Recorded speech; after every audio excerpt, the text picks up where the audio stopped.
once I've decided on the piece that I'm going to tackle, you have to prepare to model it. So sculptors have three options. You can carve, you can fabricate, or you can model in clay. I choose to model all my pieces in clay, or in this instant is plasticine, so it's just very soft, very malleable. There's not much left. Once I'm modelling clay and the moulding process goes through into the casting, you actually lose this. This is why that's all that's left in one of my sculptures. This is another piece, which is Johnny Walker. This is the boy. But I brought these just to show you how you actually take the process through. I have to build a skeleton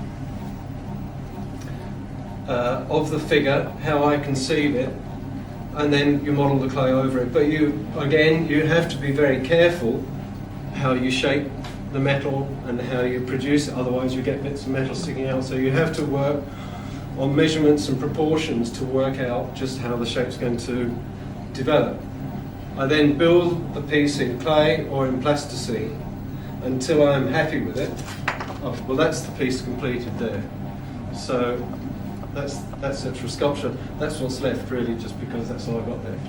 But it's the armature is the critical point. So you can imagine if I'm building a sculpture that's 2.5 meters high, I have to build a steel structure inside that is exactly the same as me, minus 20 centimeters for the clay to go on top.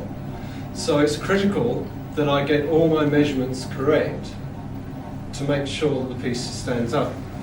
You also have to take into consideration that clay is a very heavy material, so building a sculpture the size of me usually takes about 200 to 300 kilos of clay. So you've got to make sure that stands up as well.